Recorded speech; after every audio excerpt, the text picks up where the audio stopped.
Welcome to another episode of Better Health Through Movement and Wholeness. My name is Dr. Tom Naro, and today my guest is Tom Bianco. Thanks for coming on the show today. Thanks for having me, Tom. Great. Yeah, so today we're going to go over three questions. We're going to talk about pain and recovering from an injury. But first, I want to give our viewers a little bit more background on Tom Bianco. So Tom is a physical therapist like myself, and he's an owner and operator of Alternatives in Physical Therapy. And he's located in Wilbraham, Massachusetts and Northampton, Massachusetts. Tom and I actually both went to Springfield College, and he has adopted the mind, body, spirit philosophy, just like the school, with his own physical therapy practice, which is pretty cool. We're going to talk about that for one of our questions. Tom also facilitates the ergonomic program at Eversource, the electric company, and at Columbia Gas.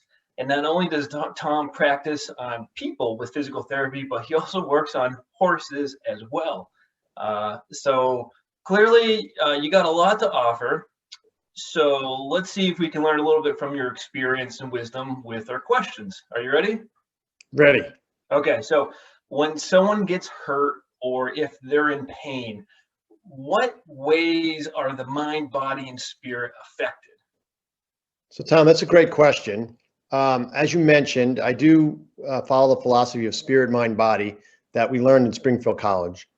So I break it down pretty much into the three categories. When a person gets injured, their body goes through physiological changes that occur on a cellular level. And so obviously anyone who's been hurt or had pain has felt that on that level with their bodies.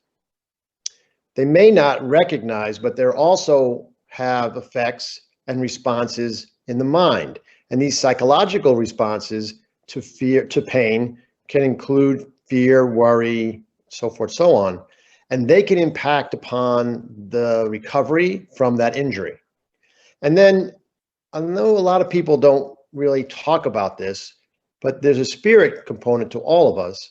And these are more like emotional factors and beliefs that can affect a person's ability to recover and get better. Some people talk about it as faith or hope or belief in a higher power. Will I get better? That kind of question. And so I see this a lot with individuals. Now, when I treat a patient, I don't just start talking spirit, mind, body. We got to integrate it into the conversation as it's necessary. But I've been doing physical therapy almost over 30 years now, and I have not met a person when I'm working with them that doesn't have these three issues to deal with: spirit, mind, body. Okay, great. Well, so when you're dealing with a person who's recovering from an injury, and there may be different stages along that rehabilitation process, but how does the mind, body, and spirit factor into a person who is trying to recover from an injury? You know, they're working towards, goals to come back to being whole again. Yes, again, great question. So when we talk about rehabilitation and recovery, we talk about assisting the body in that process. So on a body level, you have to do things to take care of your body when you're recovering. You have to hydrate, you have to use good nutrition, you have to move, you have to pay attention and listen to your body. So we assist the body. Sometimes we use like heat or cold or other modalities, but we recognize that the body alone is going to heal, and we want to assist that healing process, and we want to speed that process up, basically. Most people are pretty impatient when it comes to that. The other part is the mind, and so we really look at and work with people about positive attitude, right? And so we talk about it in a lot of different ways, but it basically comes down to having that mental attitude that I will get better and being positive about things. So usually when someone gets injured, and you know what I'm talking about, you have limitations from that injury, and they may be permanent, they may be temporary, but they exist. And so it's very easy to get down about things. It's very easy for a person who's injured to feel sorry for themselves or to feel a sense of loss. And so we really work with people about changing their attitudes towards that, celebrating what they've accomplished, right? Being happy about how they're progressing, not satisfied, not sitting back and saying, I'm done, but not always looking at, well, yeah, I did that, but I have so much more to do. Really try to put it in perspective of staying positive.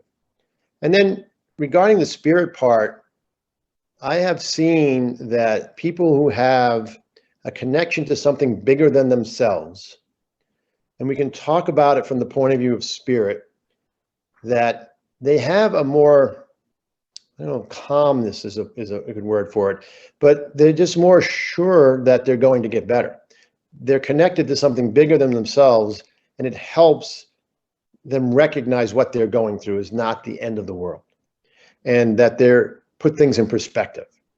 So I see it happening a lot of times with my patients if they see someone else who's worse off than them.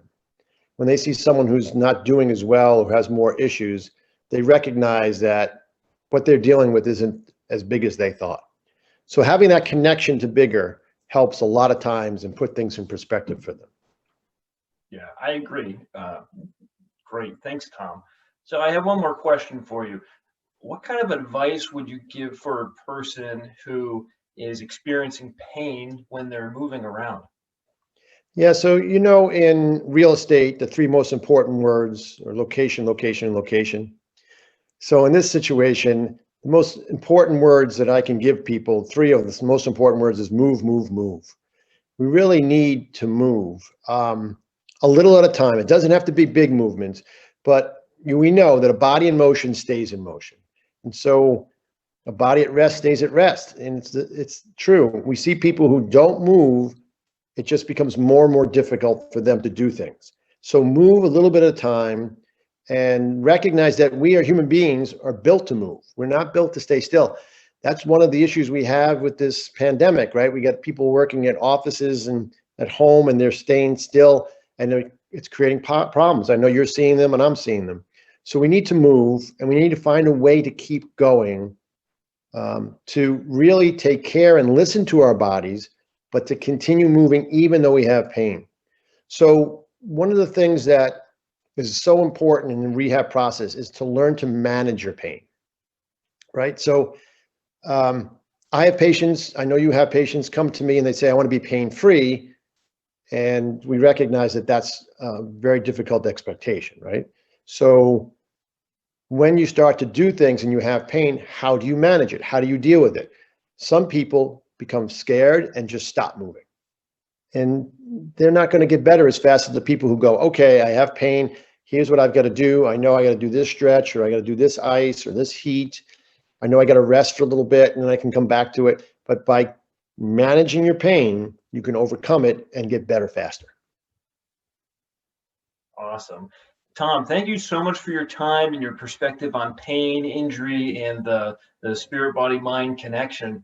Would you like to take a final moment here and just tell our viewers just a little bit more about you, how they could reach you, or something that may interest them? Sure. So I can be reached at phone number 413-221-4956. That's my cell number, 221-4956. Yeah, so we're in the process of beginning a mobile physical therapy unit. We have a van that we're building out and converting into a treatment room. And our goal is to be able to go to people and go to places where people are to treat them. And hopefully this summer we'll be doing that more. This spring and summer we'll be doing more of that. Awesome. I can't wait to hear some more about it.